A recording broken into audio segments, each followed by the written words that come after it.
नमस्कार। पेश है आज की 5 बड़ी खबरें। शनिवार को भारत में उड़ान भर रही 30 फ्लाइट्स में बम होने की धमकी देखी गई। इसके चलते उनकी इमरजेंसी लैंडिंग कराई गई, जिसमें इंडिगो, एयर इंडिया और विस्तारा की फ्लाइट शामिल हैं।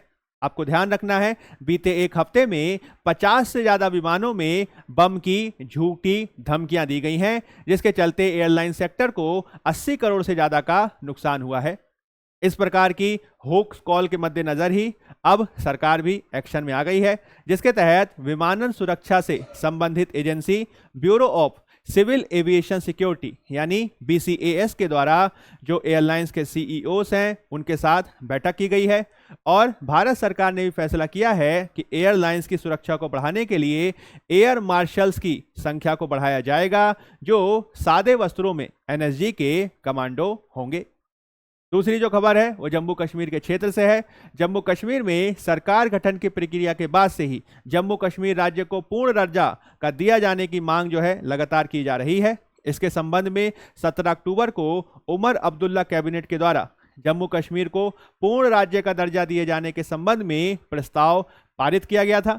अब खबर यह है कि जम्मू कश्मीर को पूर्ण राज्य का दर्जा दिए जाने का प्रस्ताव उपराज्यपाल मनोज सिन्हा जी के द्वारा मंजूर कर लिया गया है। इसकी पृष्ठभूमि भी जान लीजिए। 5 अगस्त 2019 को जम्मू कश्मीर के संबंध में कुछ महत्वपूर्ण परिवर्तन किए गए थे। इसके तहत अनुच्छेद 370 के संबंध में जम्मू कश्मीर के विशेष प्रावधान को हटा दिया गया था। इसके अलावा जम्मू कश्मीर के जो पूर्ण राज्य का दर्जा है वह उसके वापस ले लिया गया था और जम्मू कश्मीर को 2 यूनियन टेरिटरीज में डिवाइड कर दिया गया था। एक है जम्मू कश्मीर यूनियन टेरिटरी और दूसरी लद्दाख। लेकिन जैसे ही सरकार गठन की प्रक्रिया पूर्ण हुई है, उम्मीद की जा रही है कि आगे आने वाले समय में जम्मू कश्मीर को पूर्ण राज्य का दर्जा दिया जा सकता है। तीसरी जो खबर है वह महिला आयोग के संबंध में है। केंद्र सरकार के द्वारा विजया किशोर राहटकर जी को 9वें अध्यक्ष के रूप में राष्ट्रीय महिला आयोग की नई अध्यक्ष चुना गया है। वे 3 वर्ष के लिए अथवा 65 वर्ष की आयु पूर्ण होने तक राष्ट्रीय महिला आयोग की अध्यक्ष रहेंगी। आप ध्यान रखिएगा। इसके अलावा अर्चना मजूमदार जी को भी राष्ट्रीय महिला आयोग का सदस्य बनाया गया है।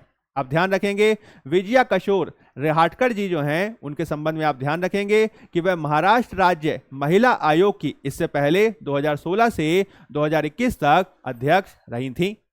चौथी जो खबर है वह इस प्रकार है कि राष्ट्रपति द्रौपदी मुर्मू जी 13 से 19 अक्टूबर तक 3 अफ्रीकी देशों अल्जीरिया, मौरितानिया और मलावी के दौरे पर देखी गईं।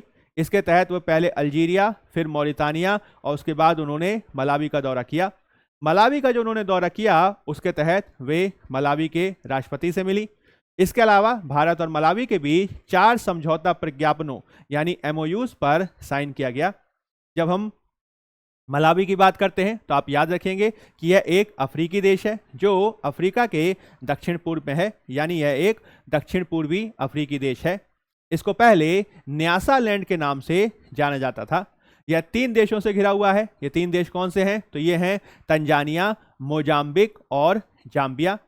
इसकी जो मुद्रा है वह है मलावी क्वाचा और इसकी राजधानी है लिलोंगवे। अंतिम जो खबर है वो श्रीलंका के संबंध में है। भारत ने श्रीलंका के बागान समुदायों में मुख्य रूप से शिक्षा को बढ़ावा देने के लिए दिए जाने वाले अनुदान यानी ग्रांट को दोगुना कर दिया गया है। इससे श्रीलंका में रह रहे भारतीय मूल की तमिल कम्युनिटी में शिक्षा का प्रसार किया जा सकेगा। इसके तहत जो अनुदान दोगुना किया गया है उसकी कुल राशि अब 17 करोड़ से ज्यादा हो गई है, यानी 17.23 करोड़ रुपया। यह है भारत के द्वारा श्रीलंका को दिए जा रहे विकास अनुदान यानी डेवलपमेंट पार्टनरशिप इनिशिएटिव का महत्वपूर्ण हिस्सा है।